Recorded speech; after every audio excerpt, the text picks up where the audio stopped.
ओम गुरुर्ब्रह्मा गुरुर्विष्णु गुरुर्देवो महेश्वरा गुरु साक्षात् ब्रह्म तस्मै श्री गुरुवे नमः। ओम शांति शांति शांति।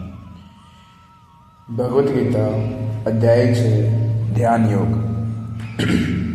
श्री भगवान ने कहा, प्रभु श्री कृष्ण कहते हैं, जो पुरुष अपने कर्मफल के प्रति अनासक्त है और जो अपने कर्तव्य का पालन करता है वही सन्यासी और असली योगी है। वह नहीं जो न तो अग्नि जलाता है और न कर्म करता है। हे पांडुपुत्र, जिसे सन्यास कहते हैं उसे ही तुम योग अर्थात ब्रह्म से होना जानो, क्योंकि इंद्रिय तृप्ति के लिए इच्छा को त्यागो बिना कोई कभी योगी नहीं हो सकता। अष्टांग योग के 9 साधक के लिए कर्म साधन कहलाता है और योगशील पुरुष के लिए समस्त भौतिक कार्यकलापों का परित्याग ही साधन कहा जाता है। जब कोई पुरुष समस्त भौतिक इच्छाओं का त्याग करके न तो इंद्रिय तृप्ति के लिए कार्य करता है और न ही सकाम कर्मों में प्रवृत्त होता है तो वह योगारूढ़ कहलाता है। मनुष्य को चाहिए कि वह अपने मन की सहायता से अपना उद्धार करे और अपने को नीचे न गिरने दे। यह मन बुद्ध जीव का मित्र भी है और शत्रु भी। जिससे मन को जीत लिया उसके लिए सर्वश्रेष्ठ मित्र है, किंतु जो ऐसा नहीं कर पाया उसके लिए मन सबसे बड़ा शत्रु है। जिसने मन को जीत लिया उसने पहले ही परमात्मा को प्राप्त कर लिया है, क्योंकि उसने शांति प्राप्त कर ली।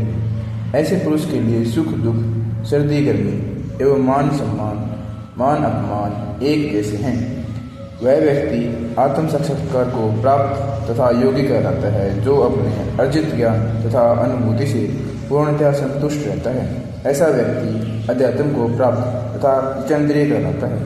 वह सभी वस्तुओं को, चाहे वे कंकड़ हो, पत्थर हो या सोना, एक समान दिखता है।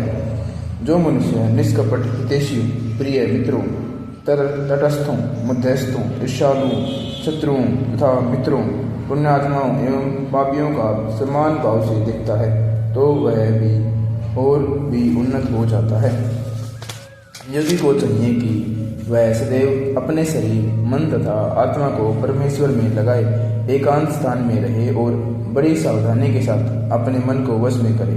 उसे समस्त आकांक्षा तथा संग्रह भाव की इच्छाओं से मुक्त होना चाहिए। योगाभ्यास के लिए योगी एकांत स्थान में जाकर भूमि पर कुशा बिछा दें और फिर उसे मृगशाला से ढकें तथा ऊपर से मुलायम वस्त्र बिछा दें। आसन न तो बहुत ऊंचा हो न बहुत नीचा, यह पवित्र स्थान में स्थित हो। योगी को चाहिए कि इस पर दृढ़तापूर्वक बैठ जाए और मन इंद्रिय कर्मों को वश में करते हुए तथा मन को एक बिंदु पर स्थिर करके हृदय को शुद्ध करने के लिए योग अभ्यास करें। योग अभ्यास करने वाले को चाहिए कि वह अपने शरीर, गर्दन तथा सिर को सीधा रखें और नाक के अगले सिर पर दृष्टि लगाएं। इस प्रकार वह अवचलित तथा दमित मन से, भयरहित विषय जीवन से पूर्णतया मुक्त होकर अपने हृदय में मेरा चिंतन करें और मुझे ही अपना चरम लक्ष्य बनाएं। इस प्रकार शरीर, मन तथा कर्म में निरंतर संयम का अभ्यास करते हुए संयमित मन वाले योगी को इस भौतिक अस्तित्व की समाप्ति पर भगवत धाम का प्राप्ति होती है। हे अर्जुन, जो अधिक खाता है या बहुत कम खाता है, जो अधिक सोता है अथवा जो पर्याप्त नहीं सोता, उसके योगी बनने की कोई संभावना नहीं है। जो खाने, सोने, आमोद प्रमोद तथा काम करने की आदतों में नियमित रहता है वह योग अभ्यास द्वारा समस्त भौतिक कलुष को नष्ट कर सकता है। जब योगी योग अभ्यास द्वारा अपने मानसिक क्रियाकलापों को वश में कर लेता है और अध्यात्म में स्थित हो जाता है, अर्थात समस्त भौतिक इच्छाओं से रहित हो जाता है, तब वह योग से सुस्थिर हो जाता है। जिस प्रकार वायु रहित स्थान में दीपक हिलता डुलता नहीं, उसी तरह जिस योगी का मन वश में है वह आत्म तत्व के ध्यान में सदैव स्थिर रहता है। सिद्धि की अवस्था में, जिसे समाधि कहते हैं, मनुष्य का मन योग अभ्यास के द्वारा भौतिक मानसिक क्रियाओं से पूर्णतः संयमित हो जाता है। इस सिद्धि की विशेषता यह है कि मनुष्य शुद्ध मन से अपने को देख सकता है और अपने आप में आनंद उठा सकता है। उस आनंदमय स्थिति में वह दिव्य इंद्रियों द्वारा असीम दिव्य सुख में स्थित रहता है। इस प्रकार स्थापित मनुष्य कभी सत्य से विपथ नहीं होता और इस सुख की प्राप्ति हो जाने पर वह इससे बड़ा कोई दूसरा लाभ नहीं मानता। ऐसी स्थिति को पाकर मनुष्य बड़ी से बड़ी कठिनाई में भी विचलित नहीं होता। यह निसंदेह भौतिक संसर्ग से उत्पन्न होने वाला समस्त दुखों से वास्तविक मुक्ति है। मनुष्य को चाहिए कि संकल्प तथा श्रद्धा के साथ योग अभ्यास में लगे और पथ से विचलित न हो। उसे चाहिए कि मनोधर्म से उत्पन्न समस्त इच्छाओं को निर्विवाद रूप से त्याग दें और इस प्रकार मन के द्वारा सभी ओर से इंद्रियों को वश में करें। धीरे धीरे क्रमशः पूर्ण विश्वास पूर्वक बुद्धि के द्वारा समाधि में स्थित होना चाहिए और इस प्रकार मन को आत्मा में ही स्थित करना चाहिए तथा अन्य कुछ भी नहीं सोचना चाहिए। मन अपनी चंचलता तथा अस्थिरता के कारण जहाँ कहीं भी विचरण करता है, मनुष्य को चाहिए कि उसे वहाँ से खींचे और अपने वश में लाए। जिस योगी को मन मुझ में स्थिर रहता है, वह निश्चय ही दिव्य सुख की सर्वोच्च सिद्धि प्राप्त करता है। वह रजोगुण से परे हो जाता है। वह परमात्मा के साथ अपनी गुणात्मक एकता को समझता है और इस प्रकार अपने समस्त विगत कर्मों के फल से निवृत्त हो जाता है। इस प्रकार योग अभ्यास में निरंतर लगा रहकर आत्म संयमी योगी समस्त भौतिक कल्मशों से मुक्त हो जाता है और भगवान की दिव्य प्रेमा भक्ति में परम सुख प्राप्त करता है। वास्तविक योगी समस्त जीवन में मुझको तथा मुझ में समस्त जीवों को देखता है। निसंदेह स्वरूप सिद्ध व्यक्ति मुझ परमेश्वर को सर्वत्र देखता है। जो मुझे सर्वत्र देखता है और सब कुछ मुझ में देखता है, उसके लिए न तो मैं कभी अदृश्य होता हूँ और न वह मेरे लिए अदृश्य होता है। जो योगी मुझ तथा परमात्मा को अभिन्न जानते हुए परमात्मा की भक्तिपूर्वक सेवा करता है, वह हर प्रकार से मुझ में सदैव स्थित रहता है। हे अर्जुन, वह पूर्ण योगी है जो अपनी तुलना में समस्त प्राणियों की उनके सुख तथा दुखों में वास्तविक समानता का दर्शन करता है। अर्जुन कहते हैं, हे मधुसूदन, आपने जिस योग पद्धति का संक्षेप में वर्णन किया है वह मेरे लिए अव्यवहारिक तथा असहनीय है, क्योंकि मन चंचल तथा अस्थिर है। हे कृष्ण, क्योंकि मन चंचल, अस्थिर, उछन हठीला, अत्यंत बलवान है, अतः मुझे इसे वश में करना वायु को वश में करने से भी अधिक कठिन लगता है। भगवान कहते हैं, श्री कृष्ण कहते हैं, हे महाबाहु कुंती पुत्र, निसंदेह चंचल मन को वश में करना अत्यंत कठिन है, किंतु उपयुक्त अभ्यास द्वारा तथा विरक्ति द्वारा ऐसा संभव है।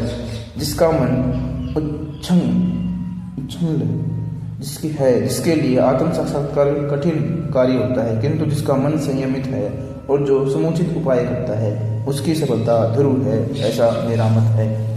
अर्जुन कहते हैं, हे कृष्ण, उस असफल योगी की गति क्या है जो प्रारंभ में श्रद्धापूर्वक आत्म साक्षात्कार की विधि ग्रहण करता है, किंतु बाद में भौतिकता के कारण उससे विचलित हो जाता है और योग सिद्धि को प्राप्त नहीं कर पाता।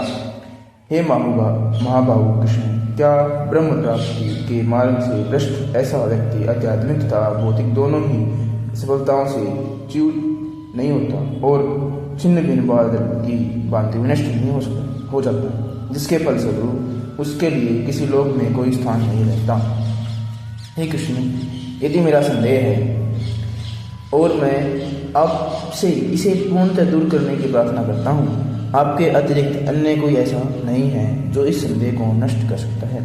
श्री भगवान कहते हैं, श्री कृष्ण कहते हैं, हे प्रथापुत्र, हे कौन्तेय, कल्याण कार्यों में निरत योगी का न तो इस लोक में और न परलोक में ही विनाश होता है। हे मित्र, भलाई करने वाला कभी बुराई से पराजित नहीं होता।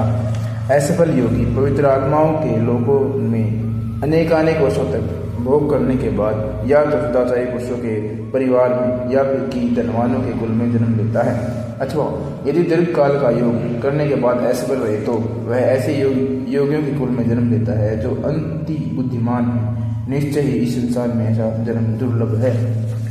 हे कुरुनंदन, ऐसा जन्म पाकर वह अपने पुनर्जन्म की दिव्य चेतना को पुनः प्राप्त करता है और पुनः सफलता प्राप्त करने के उद्देश्य से वह आगे उन्नति करने का प्रयास करता है।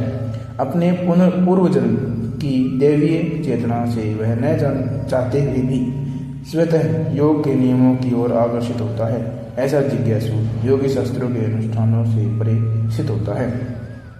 और जब योगी समस्त कल्मशों से शुद्ध होकर सच्ची निष्ठा से आगे प्रगति करने का प्रयास करता है तो अंत भोगत्वा अनेकानेक जन्मों के अभ्यास के पश्चात सिद्धि लाभ करके वह परम गंतव्य को प्राप्त करता है।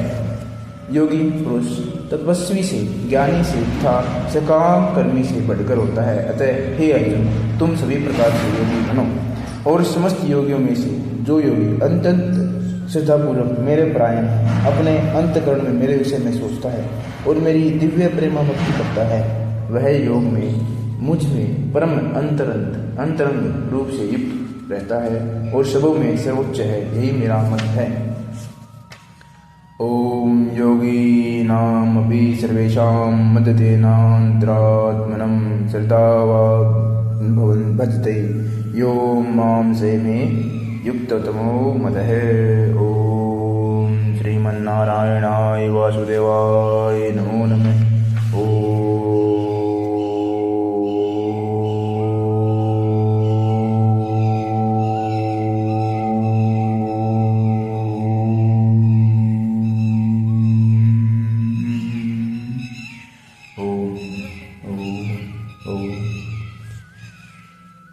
भगवद गीता अध्याय 6 ज्ञान योग संपूर्ण।